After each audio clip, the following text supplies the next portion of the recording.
Ernie Myers, Wolfpack Sports Radio. This question is for River Baldwin. River, your play, how do you assess your play and your development since leaving Florida State and coming to NC State? And did you anticipate having the year you've had so far? Honestly, I thank Coach Moore just for giving me a new opportunity. I think that I was underestimated coming in to NC State, and just to have the opportunity and his open mind to allowing me to be more than a screen and roll post player, and to even have confidence in me and rely on me to score back to the basket in the post and expand my range to 15 feet has given me confidence, and I'm grateful for the opportunity. Over here. Sean Hyken, AP. This is for either one of you. With Stanford coming into your conference next year, are you kind of looking at this game as almost a preview of, what's to come next year with conference play?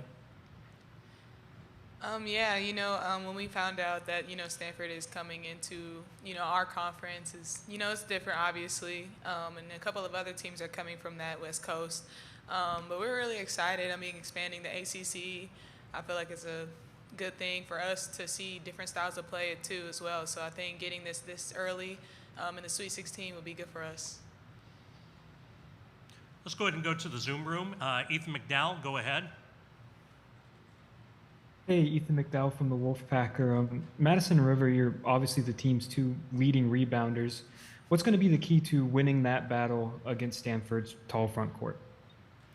I think the key is just the physicality, just making sure that we're locked in every box out. The post players are going to have their work cut out, so just making sure those guards come in and clean that up. Oh, I agree. Just making sure that, on the defensive end, we're having all 5 people go, and then just making sure on the offensive end, we're getting as much boards as possible to get easy points.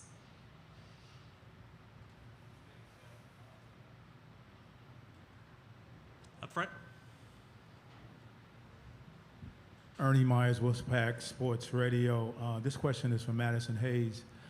Talk about your leadership in regards to this team and, after last year and what happened and that season. Talk about your development and your leadership of this ball club.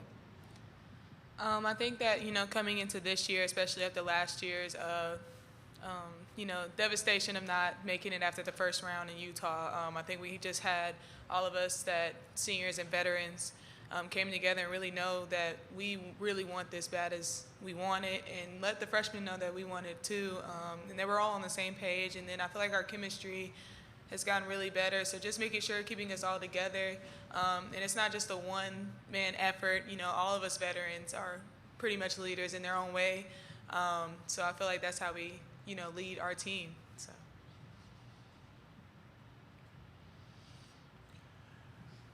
NC State didn't make it this far last year.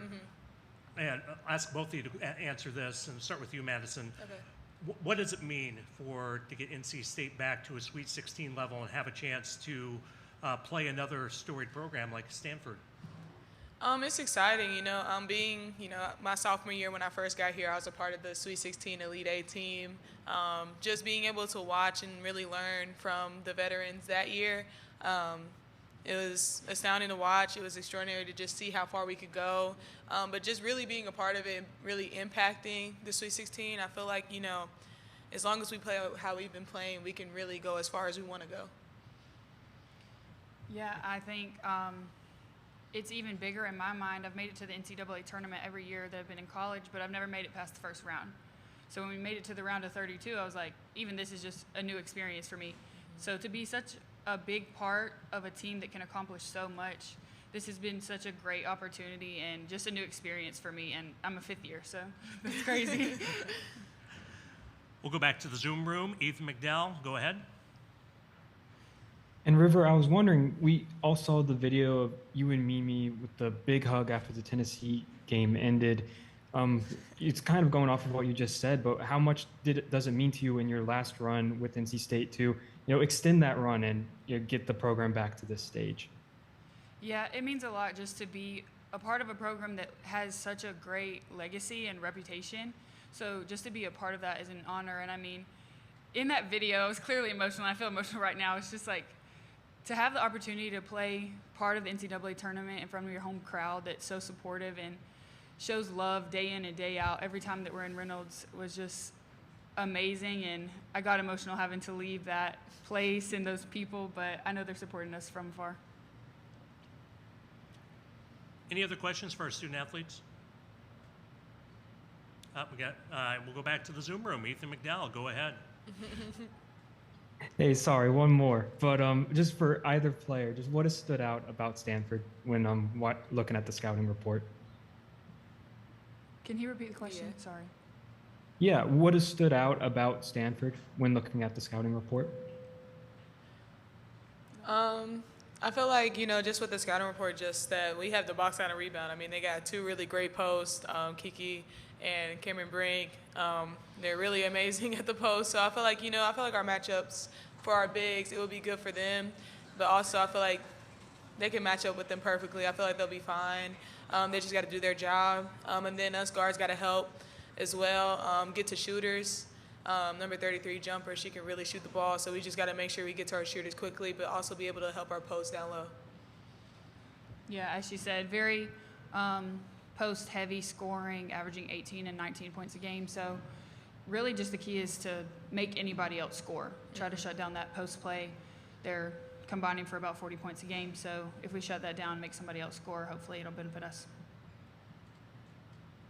Any other questions? All right, seeing none, Madison River, thank you very much. Best of luck tomorrow. Thank you. Our next